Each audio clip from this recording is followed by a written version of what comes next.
Hi folks, welcome to the Prepared Homestead. This is Travis. Thank you all for stopping by to watch.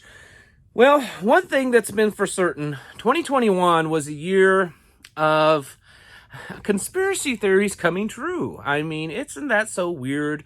All the things that for months in the last couple of years, people were telling everyone, oh, you're crazy. I mean, I've heard it. I've had people tell me. I've had people comment on videos.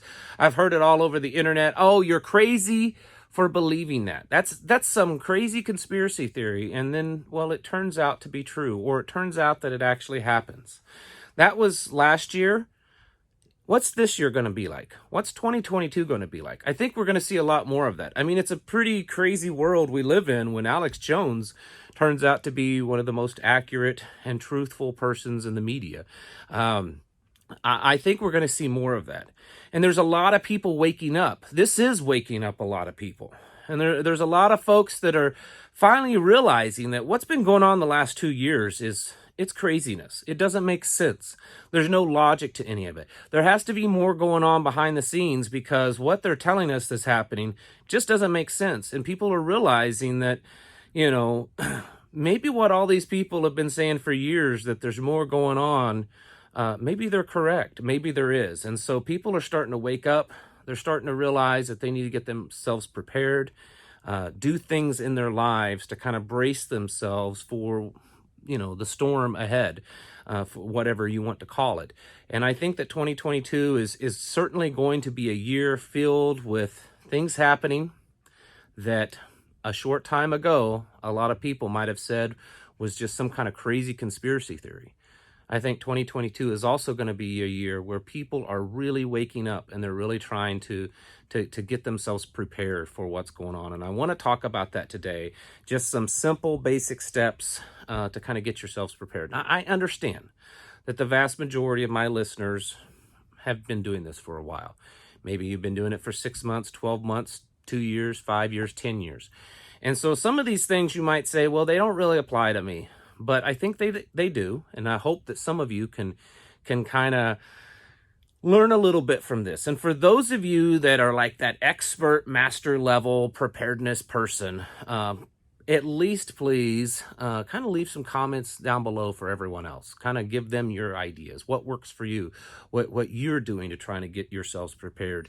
Because there's a lot more people starting to say, okay, I realize it. And maybe I've been a prepper for a little while. Maybe it's kind of just been a hobby. Maybe it's something that's been on my mind. And now I realize I have to get ready. I have to make this serious. I have to make this lifestyle choice a high priority. And I need help doing it. I feel like I'm so behind the curve. I'm so far, back that with inflation and supply chain problems and all this, that I fear that there's no way I can be prepared by now. I've waited too late. And a lot of people say that you've waited too late. I'm still of the, thought that it's not quite too late yet. I mean, you're certainly pushing it close. But I think that there is still time. I think you can still get yourselves ready. And I want to talk about that in today's video. The first thing is that you have to realize, and this is all my opinion, okay? You probably could watch 10 other YouTubers and other websites, and they may give you many other different opinions than this. So what you're going to get today is my opinion. I look at prepping, you could take all of it and kind of divide it down the middle, and you have temporary preparedness, okay? You're preparing yourself for something that may last, a few weeks, a few months, and at the most, maybe a year or two. So that's that temporary preparedness. And that can be a lot of things. That can be natural stuff. I mean, look at the snowstorms that's happened, and I believe it's in Virginia. Those folks that were stranded on the highway for almost a whole day. The stuff that happened, what was it, last week in Colorado with the wildfires, and they had to evacuate cities. The stuff that happened a few weeks ago in Kentucky with the tornadoes. Those are more temporary things. They could be longer lasting. Maybe you lose your job. Maybe you get injured and you're out of work for several months. There could be things that, on a more national level, even political, that may last more of a temporary thing. And so that's where that kind of preparedness, the kind of preparedness that, You know, you've got some stockpile of food. It's enough to get you through a rough time period. And then there's the other kind of preparedness. The other kind of preparedness to me is self-sufficient living. It's the kind of preparedness that you're in it for the long haul, that you are prepared in a way that you could ride out just about anything for just about any length of time. You may not live that lifestyle completely on a daily basis. You've added some of it into your lifestyle, but you still have some modern things. But you have the capability, and you have the knowledge and the skills and the will to live as simple and self-sufficient as it takes so that you can survive pretty much whatever happens. And so we find ourselves in those two categories. And for a lot of people, the first category is going to be the easier one. That's the one that most people can attain within a fairly short amount of time. The other one takes time. It takes a little bit to get to, and it takes a lot of work, a lot of dedication. But in the long term, obviously, the benefits are much better off. And with everything that's going on in the world today, while it's good to at least start off with the first category of the more short-term preparedness, you should always set your goals for the long-term preparedness, because this stuff that's happening, this new normal, this reset of our existence, tells us that we're probably never going to go back to the old ways. And we don't know how far down this road we're going to go and how bad it could be. So we need to, at least in our minds, start preparing for long-term preparedness. Short-term preparedness, that's mostly the stuff where you're buying up all the stuff. You're stockpiling, you're prepping. Food, obviously, food is a big thing. Stick with simple things. You don't have to spend tons and tons of money prepping for food. I tell people that your goal on your food stockpile should at least be 2 years. Now, you don't have to hit 2 years all at once, but that should be your goal for your stockpiles. Look at your own pantry of what you use on a daily basis. What is it that you cook on a daily basis? Out of all those ingredients, what are the things that have a much longer shelf life? Things like, dried beans, rice, flour, pastas, canned foods, soups, things like that. And start adding to that every time you go out. If you can make a large purchase all at once, that's great. But if not, take whatever you would normally buy for your groceries and try to buy a little bit extra, and take that extra and set it aside, and do that each time. Every time you go to the grocery store, if you're financially able, buy at least one item, one bag of rice, one bag of beans, a couple of cans of soup, whatever it is, and put that separately. Keep doing that, and it won't take you too long before you'll start having stuff set aside. Make sure you include your spices, seasonings, things like that, so that you're not eating just completely bland food, because no one wants to live off of beans and rice the rest of their life. There's a whole lot more you can do with this, but the basics is your canned foods generally, don't hold me to this, canned foods generally last around 5 years. If properly stored, rice, dried beans, pastas, things like that can last anywhere from 15 to 30 years if properly stored. And that's a big thing. You want to make sure that you have a place that you can properly store your foods where they're, somewhat balanced in temperature. They're not getting really, really hot in the summer, and they're not freezing in the wintertime. You want to keep them kind of in the middle as much as possible. Also, you want to look at water. Water is important. Yes, you can stock up on water, but you can't stock up on water for 2 years. That's just impossible. So you need to have a water source, and not a water source that's just dependent upon utility services.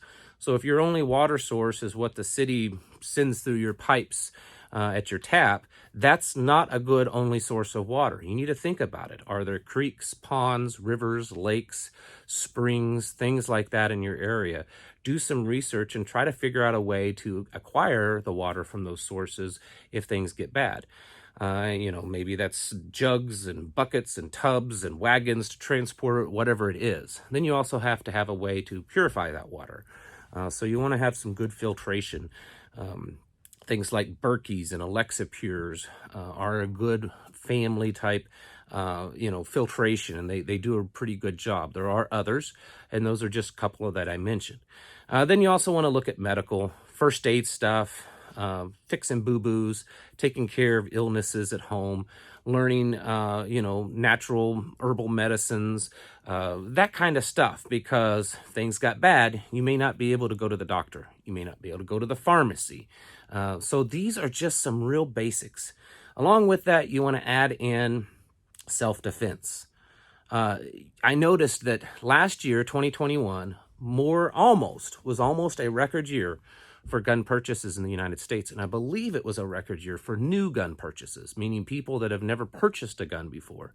It was a record year for all sorts of minorities, women, Black, Asian, Hispanic, on purchasing guns last year. Why is that? Are they all criminals? Of course not. The vast majority of criminals don't purchase their guns legally.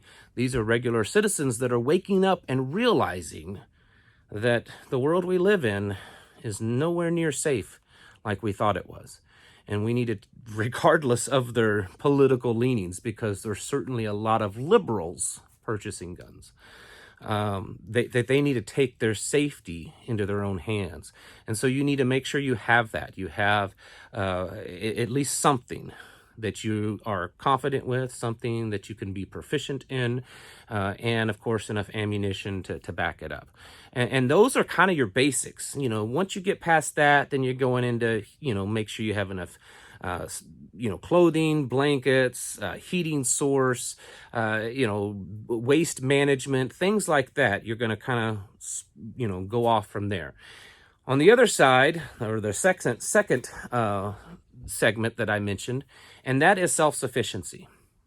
Self-sufficiency takes the first one and adds to it a lot.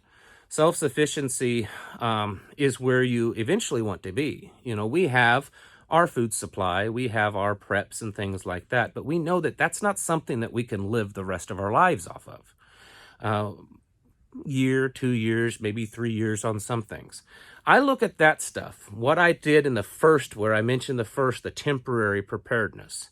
I look at that as a transition, a cushion, a buffer to get me into the self-sufficiency side of it. And so if things just kind of ended tomorrow, if, for whatever reason, whatever happened, the supplies that we have on hand, theoretically, should last at least 2 years. And that 2 years of supplies is to get us ready to be completely self-sufficient. It gives us 2 years to really bulk up on our growing food and preservation of food and raising of animals. We do that already, but we certainly don't live 100% out of our garden or out of our livestock. And so the 2 years kind of gives us a chance to get to that point. It gives us a chance to get ready for not being able to go to the store, to not having, medical services, to not being able to have transportation or things to get around in. It gets us ready for not having electricity. And I know these are very extreme scenarios that I'm mentioning, but that's really what preparedness is. Will we ever get to that point? Maybe not. Probably not. But it's possible. And so that's why we prepare, because it's well within the realm of possibility. That self-sufficiency, like I said, is not necessarily that you're living it now that way. Some people do, and I have it for a time, and that's fine. It's not about living that way completely and wholly right now. It's about having the capability of living that way. We have modern things in our home. We have modern conveniences. But we also have backups that aren't modern if those things no longer work, or if the systems and the infrastructure around them that keep them working no longer are there. So we have the ability to do things an old-fashioned way.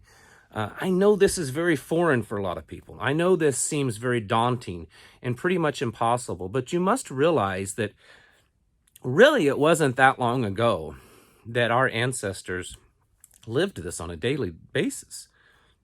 That was normal for them. It was normal for them to only heat their home with wood, to not have electricity in it, to wash their clothes with a washboard, to grow their own food, to raise their own meat, to go hunting, to forage, to take care of their own injuries. This was a normal daily life, not really that long ago. In fact, humans have been living that way for a very, very long time. And it wasn't only until very recently that we modernized. And so while it may seem quite scary to live something like that again, it's well within the possibility of you being able to do that. And so along our preparedness journey, we've acquired certain tools, certain things that will help us live that way. More primitive tools, tools to, when the chainsaw isn't working so I can't cut a tree down, I have crosscut saws and two-man saws and things like that. This is part of that really self-sufficient journey that you're getting to, where you're growing more and more food. You're saving your seeds and storing them back, and you're bartering with other people that have gardens, because you may not be able to grow everything in your garden, but your neighbor a few miles down the path, they grow other things, and you trade back and forth with them. You raise animals, various animals, and you raise the right kind of animals that are more self-sufficient animals, not a modern breed that needs and demands a lot more care and veterinary care, but more of your more primitive breeds that were meant to be on the homestead and that can kind of take care of themselves. You learn how to take care of them, you learn how to process them and preserve them so that you can have their meat for long periods of time. You learn how to do things on your own, how to build things, how to cut your own wood, how to heat your own home, how to find your own water and preserve it, how to forage in the woods for food and to forage in the woods for natural medicine. That's what self-sufficiency is. Some people look at it differently. Some people add in things like solar power. Some people add wind power, and some people put certain levels of technology in their homestead to make them self-sufficient. Others tend to lean towards the primitive side of thing, and neither of them are wrong, and neither of them are completely right. They both have their place. Mostly it's what can you afford and what are you physically able to do. Either way, that is part of that journey that you should be on right now. You're waking up and you're realizing that things are bad. Things are really bad, and they're not going in a good direction. What do you need to do? You need to be stocking up, getting yourselves into a temporary preparedness, a short-term preparedness scenario, and then from that point on, continue down the path of self-sufficiency. Whatever that kind of self-sufficiency looks like for you, because like I said, it's different for everyone. But certainly focus on the self-sufficiency, because in the end, that's about the only thing that's really gonna take care of you, gonna create kind of an insurance policy against all this that's happening. As you're in your self-sufficient journey, of course, you're going to be building connections with people, bartering networks and communities, because together we're much stronger in numbers than we would be out there being a lone wolf. This is really kind of an overall, very quick, very abbreviated, concise, crammed into one little short video of what I think people need to be doing. Again, it's just my opinion, may not be correct, but I think if you kind of take this and adjust it and adapt it to your life, your location, your pocketbook, and your physical abilities, I think that most people can certainly be way more prepared than the average person and increase their level of survivability many times over, and very possibly ride this all out and see the other side of it. All right, folks, thank you for watching, and I'll catch you in the next video.